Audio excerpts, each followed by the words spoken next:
A good business owner knows when it is time to ask for help.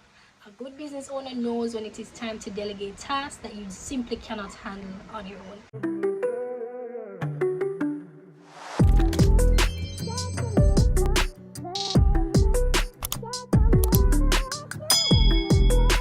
Hi guys, welcome back to my channel.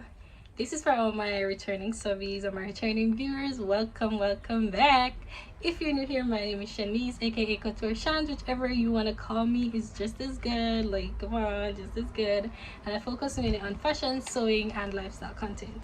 I do vlogs, I do all the fun stuff, but I'm gonna dive into some business right now. I think I'm going to add a business playlist to my channel called Get Up, Boss Up. Right? Get Up, Boss Up. I am the owner and CEO of a fashion brand called Club Couture JA. If you haven't heard about us, you can check us out on Instagram at clubcouture_JA. So mainly focus on like swimsuit, casual stuff, you know, like the cuteness like you see over here. So if you're interested in that, you can hop on over to Instagram, check that out, and then come back and watch the rest of this video. Sound good? Go on and come now with. So apart from being a fashion designer and owner of multiple companies, I'm actually an accountant with 10 years experience in the field. Yes guys, accounts is one of my loves and I'm just doing the do.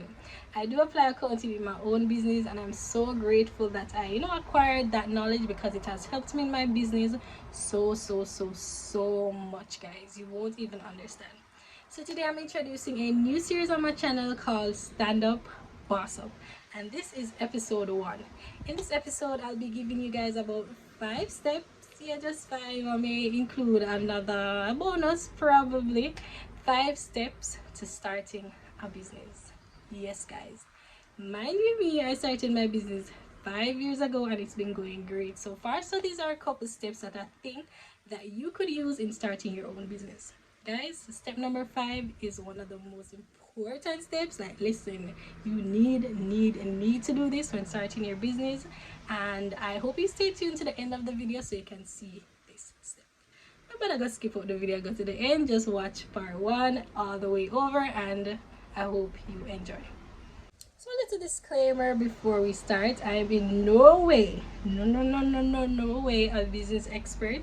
As I said, I've started my business 5 years ago and it's been going strong. I'm also an accountant, and 10 years in the field is a long time. It's a long time. So these are just a few steps that I employed when I was starting my business, and as I said, my business has been going strong. So my girl must be doing something right. Right? So I hope you guys enjoy this video, and yes, let me stop all the talking and to get into the juicy stuff. Come. So you want to start your own business, right? You want to begin your journey towards financial freedom. I applaud you, girl. Like, that's the first step. That's literally the first step to get going. It's making the decision to becoming an entrepreneur. Being an entrepreneur is not easy. Let me tell you this. If anybody told you that being an entrepreneur is easy, they're lying. They're lying through their teeth. Let me tell you that it is hard. Listen, remember now, everything falls on you. You're the boss of this business. You gotta get up every day and ensure that your business is running the way it's supposed to. How can that be easy? Like, heavy is the head that wears the crown. How can that be easy? It's not easy at all.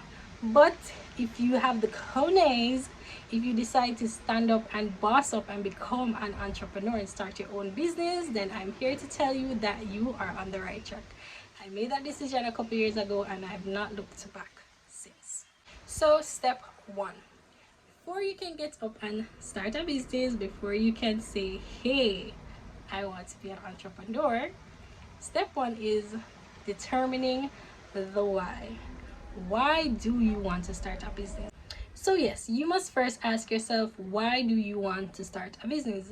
Is it because it's the trendy thing to do? Is it because you're seeing a lot of boss babes going around and they look like they're living the life and you want to live it too? Are you unemployed? Is it that you have nothing going on for you, no streams of income, and you just want to start something of your own? Are you currently in a 9-to-5 and you're just over it, just like I was? Like, listen, I have a complete video explaining why I left my 9-to-5. You guys can go on over and check it out. I'll try and link it here or here. I'm not sure.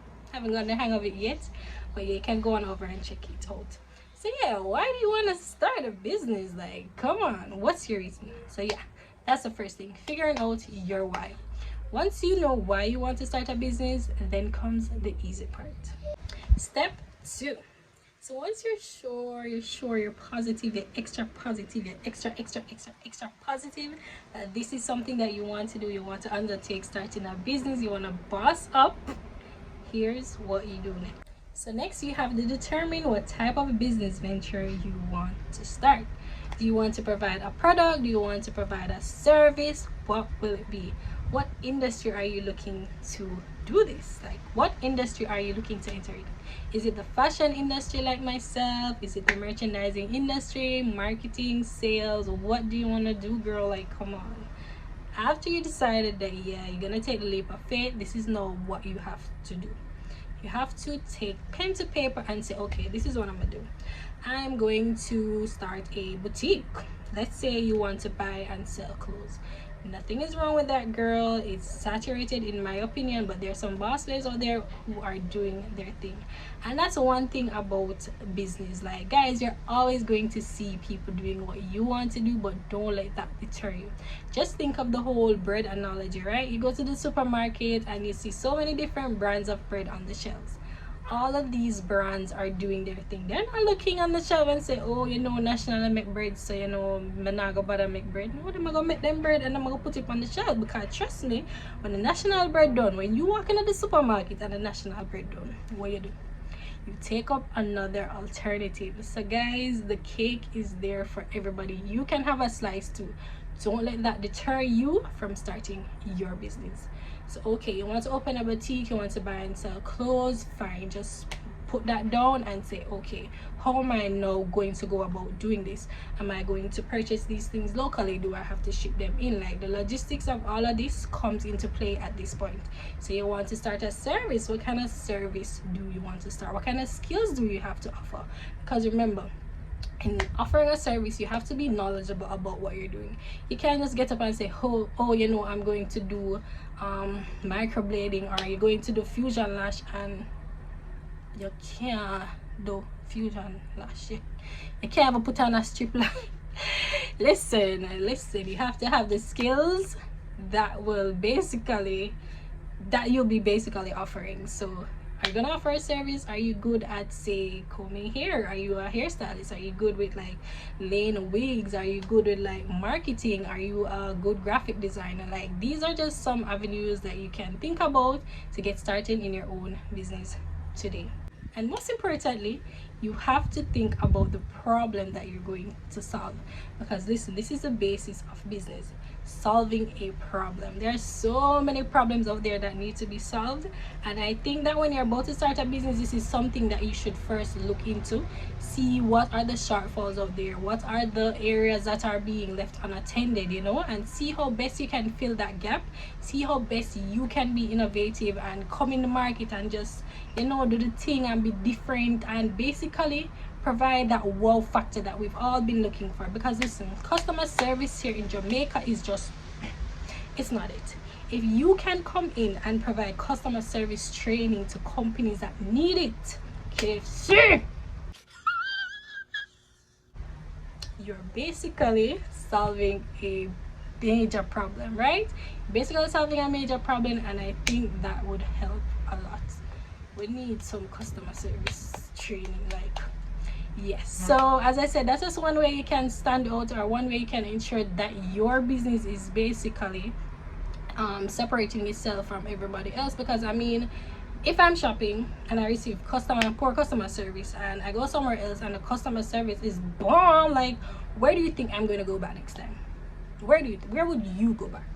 So as I said, you just have to stand out and ensure that whatever it is you're doing, you do it to the best of your ability. And I would say, have a passion for what you're doing. You don't necessarily have to, especially if you're not going to be involved in like the day-to-day of the business, or you're just going to start up a business, hire some people to run it. Then I guess that's not really important, but I feel like once you have a passion for something, you tend to give it your best. You tend to actually love what you're doing, and then it shows in your business. I've seen a lot of businesses where you go in there and you can see that these people actually love their job, they love what they're doing, and it translates to your experience as a customer. Guys, that is what we all would aspire to. Unfortunately, you won't get it everywhere, but I would say have a passion for your business. Like me, I have a passion for fashion.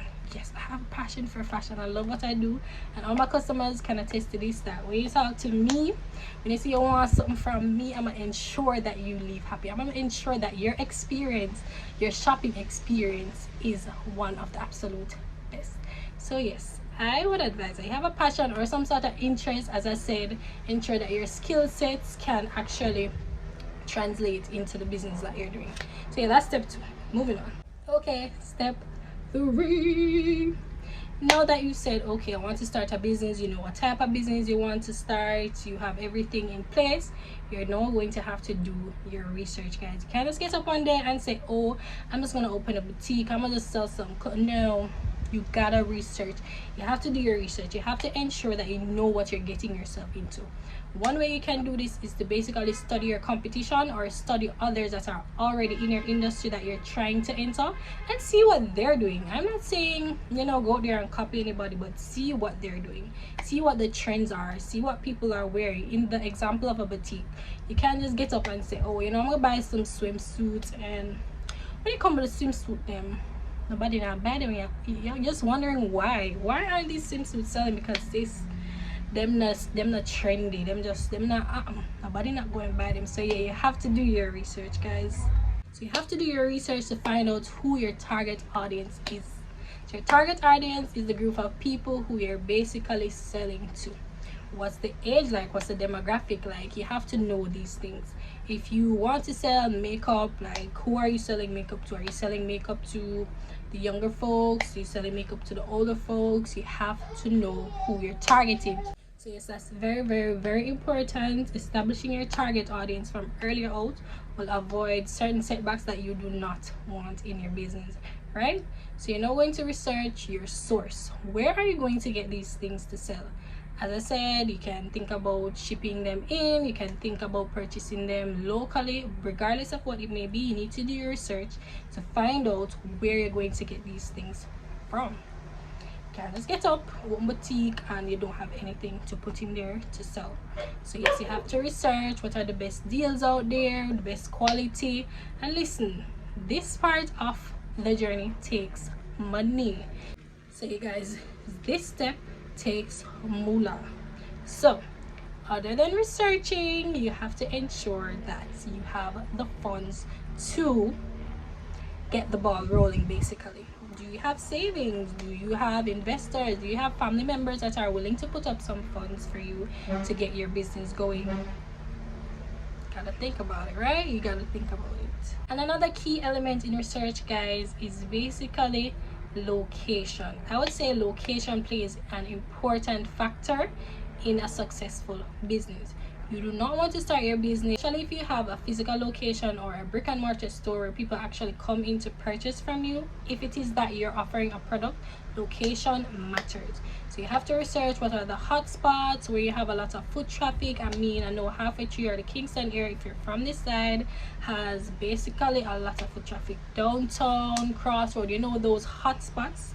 Yes, so you have to look into the location of your business and how this will help in basically running a successful business, because you don't want to start up something, put it in an area where nobody comes. Like, I never understand. Sometimes I see some stores, like, people go over, people find them.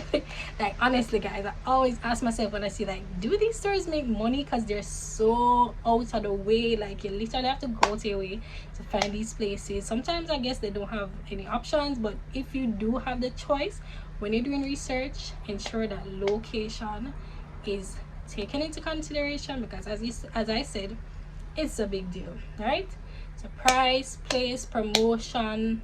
I'll go again, the 4 P's. You have price, place being location, promotion, and what's the last P? product. Oh yes, so we already went over product. Those are the 4 P's in business, guys. So we covered the product, we covered the place, which is like a location, and then for price and promotion, basically you have to price your items where you can earn a profit or a reasonable profit to help to sustain the business and possibly your lifestyle as well. And promotion, you have so many options when it comes to promoting your business. You can go the social media route, you can go the media route, as in traditional media, radio, TV and stuff like that, but at the end of the day it all depends on you. So now we're at step 4. You figured out the funding of your business, you figured out what you're gonna send, you've just basically mastered the logistics of it all. Step 4 is coming up with a business plan. And I mean, I guess this would come before step 3, but now you're basically finalizing everything, right? You're putting things together now. So I think this is a perfect time to do your business plan. You've basically gathered all the information that you want and you're now going to put it on paper. So what a business plan is essentially is a document outlining the objectives and the goals of a business and basically outlining how you're going to go about achieving these goals. So in essence, that is what a business plan is.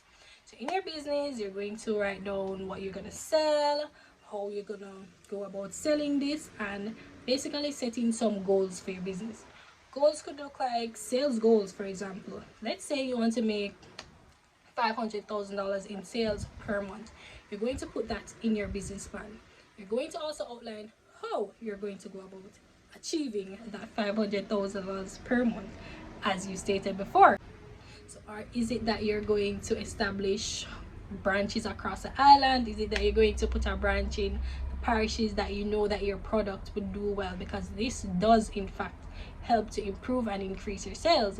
Is it that you're going to hire more workers? If you have a factory, let's say you're making clothes, how are you going to increase your sales if it's just you and you alone getting up every day and sewing basically? No, you have to go out and you have to hire a team to help to increase your output and subsequently increase your sales. Is it that you have a profit margin that you're looking to achieve? You're going to write out in your business plan, say, hey, I want to achieve about 25% profit on these goods, and basically outline how you're going to do it. Is it that you're going to go about selling these high ticket items that will attract a higher profit? For example, let's say you're selling makeup. Let's say you're selling concealers. I don't know how much concealers go for nowadays, but in my time it was like $500. So if it's that you want to make a 25% profit on a concealer, which is going for like $500, like that's not a lot of money. So some people may not want to focus on that. So they'll probably focus on like high ticket items like appliances and let's say other than appliances, selling houses, stuff like that. So those high ticket items will basically afford them a higher profit margin, and that's something that you have to outline in your business plan as well. I'd say having a business plan is definitely important. Unfortunately, I didn't have a business plan initially. I did write down what I wanted for my business, how to go about it, but in terms of actually putting things down, like the nitty-gritty, the percentages, the dollar value, like to the T, no, I did not have that. And let me tell you, it did not work in my favor. I'm advising you to do that if it is that you are working on your business plan currently, and try to go back sometimes, you know, to basically adjust your business plan, because things will change, guys. We're in a pandemic. Well, some people are pandemic, but yeah, that was a major change for the business world, and some of us literally had to pivot. So I had to go back to my business plan, make some changes, and you know, just move things around to basically operate in this new environment that we are in currently. So we're now at step 5, guys. So the business is basically ready to launch. I would say the next step is to register your business. This is what I did. I ensured that I registered my business with the Companies Office of Jamaica. I can literally make a separate video on how to go about doing this, so you guys can let me know in the comments if it's something you'd like to see, you know, how to register your business locally. Because to be honest, when I was thinking about registering my business, other than the Companies Office and like persons who are offering this service, there wasn't really a lot of info out there. So let me know if that's something you want to see. You're not ready to register your business, you'll have to decide on the type of business that you want to basically operate? Do you want to operate as a sole trader, which is a one-man business? Is it that you have friends or family members that you like to go in business with and register your business as a partnership? Is it that you want to register your business as a LLC? There's so many options out there for you to choose from, but you have to ensure that the type of business you register basically suits the needs of your business and the type of business that you'll be operating. So if it is that you're operating a cottage industry or a small operation that's basically being run by yourself, I would suggest you register as a sole trader. This has minimal stipulations when it comes to registering your business, and the fees aren't as high. If it's that you want to go in business with a friend, then I would advise a partnership. And as I said, each business type has its own advantages and disadvantages. If you guys need more information on that, I can do a separate video, or I can answer questions in the comments down below. So one of the most popular business types that a lot of people usually go for or recommend is registering your business as an LLC. That's a limited liability company, right? With an LLC, as I said, liability is limited. So let's compare a sole trader with an LLC. If you're a sole trader, usually it's you alone, you're running your business. There's not much liability to be incurred in that sense. So if it is that you're running a sole tradership, I would say that you wouldn't have to worry about a lot of liabilities with your company, because I mean, it's just you and you alone. So everything basically falls on you, which is actually a disadvantage of running a sole tradership. However, with an LLC, where I would say larger companies such as, for example, a construction company who may hire like lots of employees for, you know, different things on the site, somebody may actually get into an accident, and that is where the liability comes in, because obviously this employee is going to want to seek redress, right? If you have registered as an LLC, this liability is limited to the company only. So there is no claim on you as an individual owning the business. So the business will incur all of these expenses that would be basically incurred now that you'd have to basically send that person to seek medical attention. So as I said, the liability is limited to the company, because in a case like that, when the person seeks redress, then all of these expenses will be borne by the company. You won't have to pay anything out of pocket, and I think that is a main advantage of why a lot of people register as a limited liability company, because it basically protects them as the owner. And to be honest, you have private public liability. If you need more information, I can explain this in extent, but that is something that you consider, and that is something that was actually suggested to me when I was establishing my business, when I was registering my business. But I felt that going the sole trader route for now is what was best for me, and later on you can change the nature of your business. Just visit the company's office of Jamaica, visit their website, and they have a lot of information on that aspect. Right? So guys, I gave you guys 5 steps on starting your business, but I'm gonna just throw in a little bonus for you, because you know how I do. So this is step 6. Step 6 is probably the most important step in starting a business, and that is building a team. Too many of us want to start a business and do everything by ourselves, but let me tell you, this will only stunt your business. Running a one-man show is not it. You do need a team to ensure the success of your business. You heard it here first, or maybe not first, but you heard it here. Build a team around your business. So whether you're building a team of advisors, staff, or just support personnel, building a team is paramount in ensuring the success of your business. Imagine if you have a team helping you out in different areas, for example, sales, marketing. These are all things that we sometimes take on as business owners and entrepreneurs that we literally cannot handle. Trust me, I've been there, and I'm currently at the point in my business where I definitely need to scale and hire a team to help me. I have been outsourcing some things in my business, but mainly I handle everything. A good business owner knows when it is time to ask for help. A good business owner knows when it is time to delegate tasks that you simply cannot handle on your own. I know it may be hard to ask for help. I'm not sure if it's a pride thing or if it's a fear of hearing no, but you won't know unless you ask. So in the event of, needing a mentor or an advisor, just go to somebody who has been there before, who has basically walked the road that you are now treading, and ask for help, guys. It never hurts to ask for help. I remember when I was just starting out, I didn't know squat. Didn't know squat.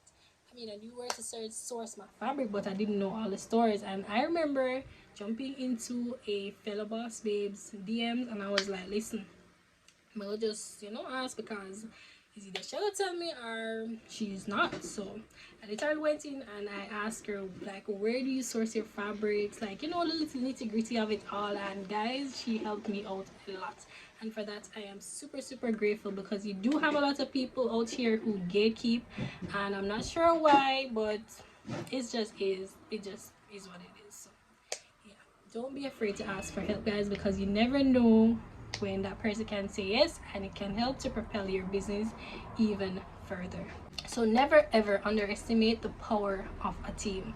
While it takes a village to raise a child, it literally takes a team to ensure the success of a business.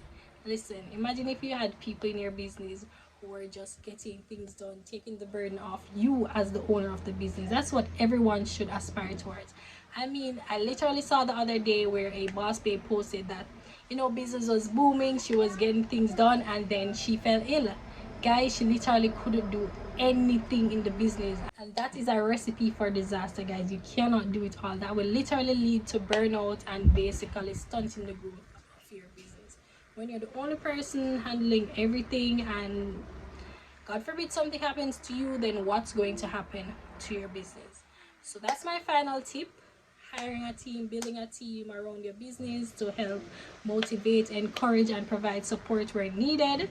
I'd say that is one of the most important factors in scaling your business, growing your business, and achieving the goals of your establishment. Right? Sounds good.